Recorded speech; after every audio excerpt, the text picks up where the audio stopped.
Guys, welcome back to my YouTube channel. আমার নতুন একটা ব্লগে জানাচ্ছি অনেক অনেক শুভেচ্ছা। আজকে রবিবার, মায়ের ছুটি। মা সকাল থেকে একদম কাজে লেগে গেছে। এই যে পিঁচগুলো তুলছে, ঝাঁটা পিচ। জানো তো, ঝাঁটা পিচের কিলো কিন্তু 30 টাকা করে। আর আমার মা মানে স্কুল যতটুকু সময় যায় সেই সময়টুকু ছাড়া সারা দিন সংসারের এই সমস্ত কাজ নিয়েই ব্যস্ত থাকে। তো রবিবার মা তো রান্নাবান্না থেকে ছুটি বলতে গেলে, কারণ রান্নাবান্নাটা আমারই দায়িত্বে থাকে। তবে মাঝে মাঝে মা করে, তো বেশিরভাগ সময়টা আমি করি। সেই জন্য মা কিন্তু এই সব কাজগুলো না করে থাকতে পারে না, মানে শুয়ে বসে থাকে না। আর আমরা গ্রামের দিকে মানুষ, আমরা এই সমস্ত কাজকর্ম তো করবই। আর এগুলো কখনো কখনো ভিডিওর মাধ্যমে তোমাদের সঙ্গে শেয়ারও করি। গাছ ছাড়ানো হয়েছিল, অনেক ঝাঁটা পিচ মানে বেরিয়েছে আর কি। তো মা এখন এইগুলোই তুলছে। আর আমাদের গ্রামের সাইডে মানুষজন কিন্তু এই সমস্ত কাজের সঙ্গেই লিপ্ত থাকে। আর যাই হোক, মা এখানে পিঁচ তুলছে আর আমি রান্নাবান্না করব আজকে। আর আমাদের বাড়ির সামনে দেখো কত তুলসী গাছ, প্রচুর তুলসী গাছ আরও হয়েছিল। বাবা মোটামুটি পরিষ্কার করে রেখেছে। মোটামুটি এই যে তুলসী গাছগুলো দেখছো, এই গাছগুলো সবই কিন্তু লাল তুলসীর গাছ। আর সাদা তুলসীর ভাগটা ততটা বেশি নেই, ওই তুলসী মঞ্চে আছে আর 2-4টে গাছ আছে।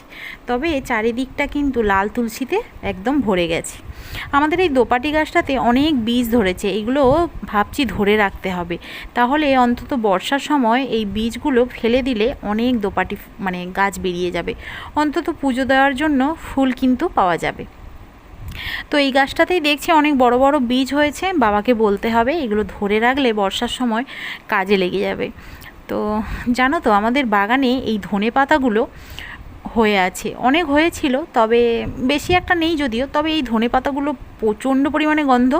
1-2বার রান্নাতে দিয়েছিলাম, তবে খাওয়া একদম যাচ্ছে না, এতটাই গন্ধ। মানে অনেকে এগুলো সহ্য করতে পারে, আবার অনেকে পারে না। যাই হোক, কেনা ধনে পাতাটাই বেশিরভাগ ইউজ হয়।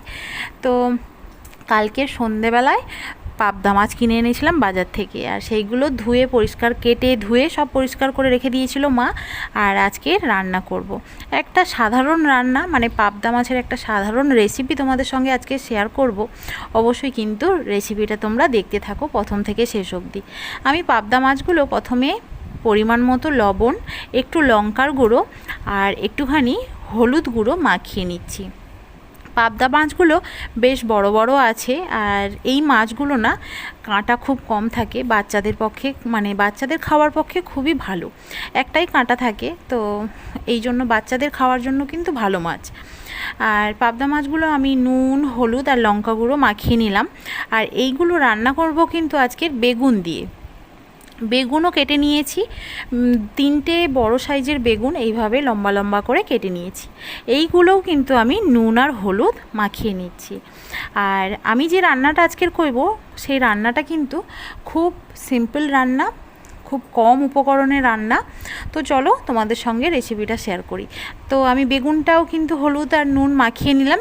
এইবারে কড়াতে সর্ষের তেল দিয়ে প্রথমে মাছগুলো ভেজে নেব। আর এই পাবদা মাছ আজকের রান্না হচ্ছে বাড়িতে। রবিবার তো আমাদের একটু হলেও চিকেন হয়। তো আমি লঙ্কার গুঁড়ো মাখিয়েছি। মেয়ে খাবে না, কারণ চিকেন হলে সাধারণত মেয়ে আর মাছ টাছ খেতে যায় না। তো যাই হোক, মাছগুলো কথা বলতে বলতে ভাজাও হয়ে গেল। এবারে মাছগুলো আমি এক এক করে তুলে নিচ্ছি। এই দেখো, মাছগুলো আমার কিন্তু ভাজা হয়ে গেছে, বেশ মুচমুচে করে ভেজে নিয়েছি। এইবারে এগুলো রান্না করব।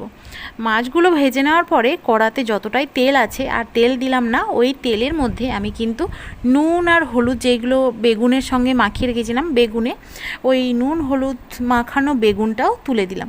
অল্প একটু নেড়ে চেড়ে নেব।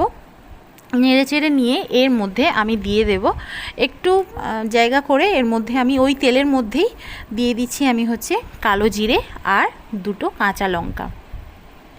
কালো জিরে দিলে জিরেও ব্যবহার করতে পারো, তবে এই রান্নাটাতে কালো জিরে দিলে কিন্তু রান্নাটার একটা আলাদাই ফ্লেভার আসবে।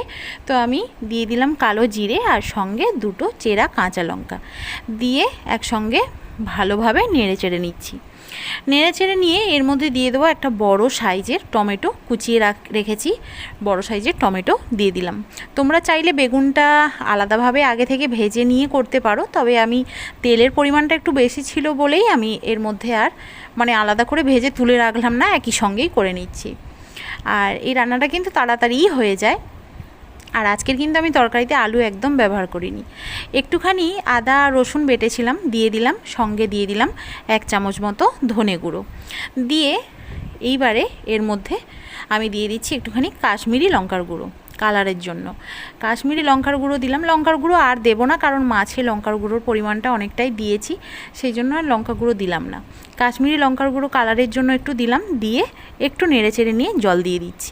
আর বেগুন তো বেশিক্ষণ সেদ্ধ হতে সময় লাগে না, ব্যাস জলের পরিমাণটাও অল্প দিলাম। ফুটে এলে এর মধ্যে অল্প একটু চিনি দিলাম। চিনিটা তোমরা নাও দিতে পারো, তবে আমি তো জানোই বরাবরের মতো সব তরকারিতেই চিনি খাই, তো সেই জন্য অল্প পরিমাণে চিনি দিলাম। দিয়ে আমি সমস্ত মাছগুলো কিন্তু এর মধ্যে তুলে দিলাম।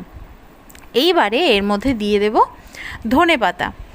আর বলছিলাম না সকালবেলা যে বাড়ির ধনেপাতাগুলো ব্যবহার করি না, সাধারণত এই কেনা ধনেপাতাগুলোই ব্যবহার করি।